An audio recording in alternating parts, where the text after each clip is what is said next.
Hi, this is Mike from Vox Political with the second part of my appraisal of Liz Kendall's announcement about her benefit reforms.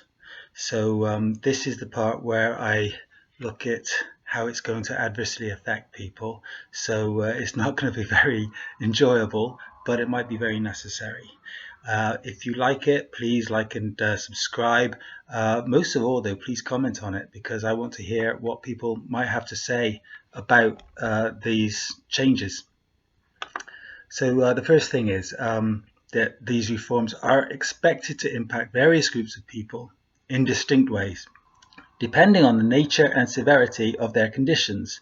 So if you have mental health conditions, like depression, anxiety, PTSD, you may face significant challenges.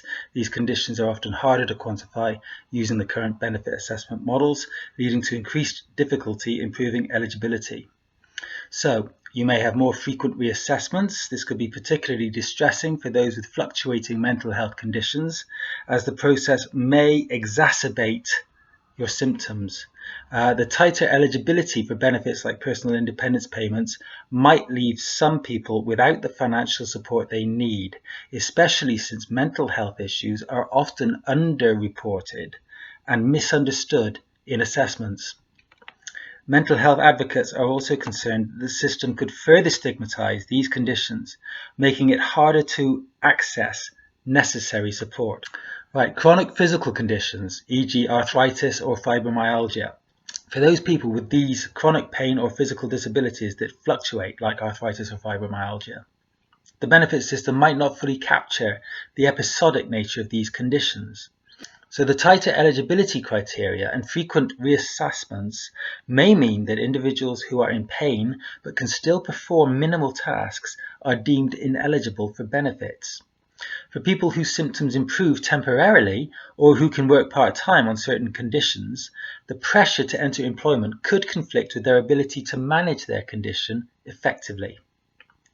If you have severe physical disabilities, for example, paralysis, severe mobility issues, you are often more likely to qualify for benefits due to the visible and debilitating nature of your condition. However, even among this group, those with more moderate disabilities may face challenges. Although some people may qualify for continued support, others with less severe conditions might see their benefits reduced or reassessed. PIP could be harder to claim if there are changes in how the daily living and mobility criteria are applied, and there are. You have to get 4 points to qualify in one category to qualify for the daily living part of PIP nowadays. So people with lower levels of physical disability, but still with significant impairments, may lose vital support. Right, learning disabilities and autism. People with these may face the challenge of being misunderstood or misjudged by the assessment system. That's terrible in this day and age, isn't it? Eligibility tightening could result in individuals with learning disabilities who need support to live independently being disqualified.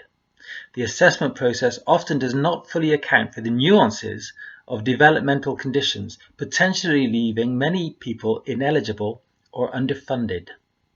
People with autism, especially those who are able to work part-time or have mild symptoms, may face challenges in proving their need for support. Right, older adults and age-related concerns. People suffering from age-related health issues like dementia or osteoarthritis may find themselves needing benefits but facing a more restrictive assessment process. So if you have dementia or cognitive impairments, you might struggle with the increased frequency of reassessments, which could cause confusion or anxiety, and that would worsen their health. Eligibility could also be affected for those whose conditions are progressive, but not necessarily severe enough to meet the criteria for full support. And then we have invisible conditions, fatigue syndromes, chronic illnesses. Those people with invisible conditions like chronic fatigue syndrome or irritable bowel syndrome often face difficulty in proving their conditions through standard assessments. People with these conditions may face more scrutiny due to the nature of their symptoms being harder to detect in a medical examination. More frequent reassessments and tighter eligibility criteria may force individuals into situations where their health deteriorates as they are pushed to participate in assessments or work when they are not ready. There are overall concerns for all age groups. Financial hardship is top of the list, with many disabled individuals being pushed into poverty or financial uncertainty. There could be negative long-term health consequences as people are forced to choose between working and managing their health. The impact on employment. The push to get people into employment could work for some, but for others, especially those with fluctuating or invisible conditions, this could mean more pressure, more stress, and worsening health. Support systems. These reforms might undermine support systems, particularly for people who need tailored interventions, as the one-size-fits-all approach to reassessments and eligibility doesn't always take into account individual circumstances. So there you are. The changes could disproportionately affect people with conditions that are harder to diagnose or that fluctuate over time. For example, someone with a mental health disorder or an invisible chronic illness may find it harder to prove the extent of their need for benefits, making the system harder to navigate.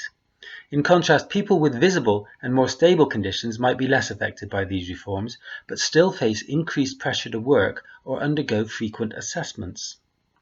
Advocacy groups and experts have raised concerns that these reforms might ultimately cause more harm than good, potentially exacerbating inequalities faced by disabled people in the UK. So there you have it. If you're affected by any of these issues, you need to seriously consider what you're going to do about it. Don't lie down and wait for somebody to get in touch with you and cause you problems. Get on with it. Okay, that's all I've got for you for now. As I've said before, like, comment, subscribe, particularly comment, and you will see me in the next one.